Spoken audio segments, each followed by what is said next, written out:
we could ask the question, what's the probability that we get a 3 customer given that they're bill pay? What's the probability, and so on? What's the probability that we get a 3 customer given that they're on pay as you go?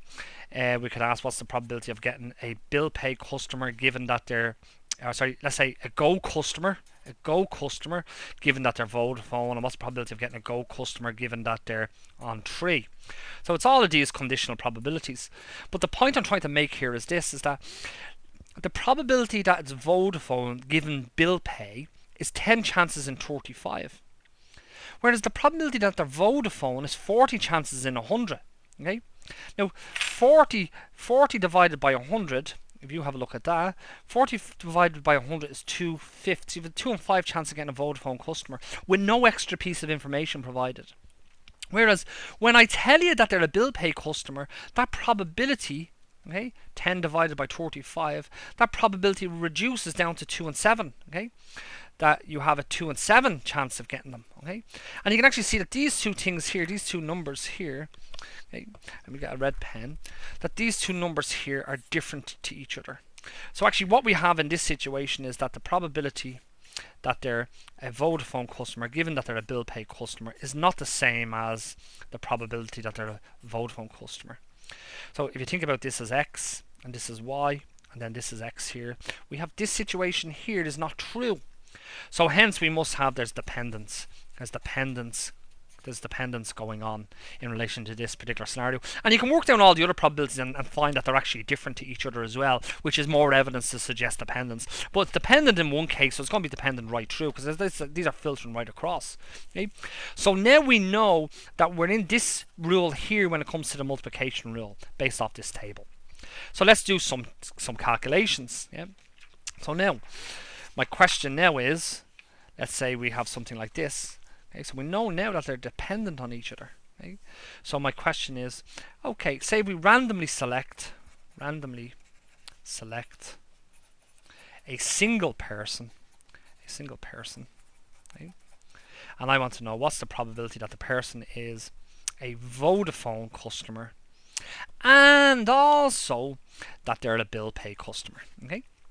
Well, this is the multiplication rule, which says in relation to dependent events that it's going to be the same as the product of the probabilities, so the probability that they're Vodafone times the probability that they're bill pay. But because they're dependent, we have extra information. We know that they were also Vodafone customers. And this is actually straightforward to calculate. So let's do this.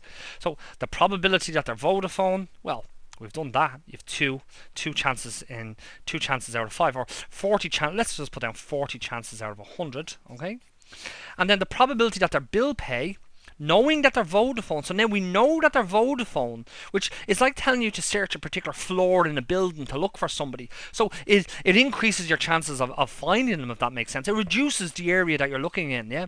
So what's the chances that they're bill pay, knowing that they're Vodafone? Well, know that they're Vodafone means that they're along here.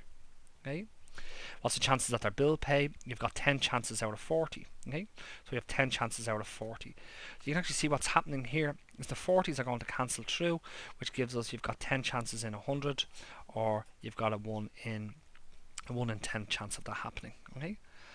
And this is important because we know that these two events are dependent on each other because we've tested the conditional probabilities. Yeah, we know that the probability of bill pay given Vodafone, well, we already have it here. The probability of bill pay given Vodafone is equal to 10 chances out of 40. But what's the probability of bill pay? The probability of bill pay on its own, without the extra information, is how many bill pays are there? There's 35 out of 100. 35 out of 100. And you can see that them two things are not equal to each other, so hence we have dependence. Yeah, that's another way. We've already done that, so we know that they're dependent on each other, hence the conditional probability. We could change this around, okay? We could ask something else. We could say, let's just move this over here. We could say, single person selected, okay, and we want to know randomly. Randomly is important. Randomly selected here, and we want to know, well, what's the probability that the person selected? Let's say that the person selected is a Vodafone customer, or maybe we'll do something else. What's the probability that they're a bill pay customer or a Go customer? What's the probability that they're a Go customer and also they're with 3? Okay, that they're with 3 or T. So once again, this is the multiplication rule. The ands is used here.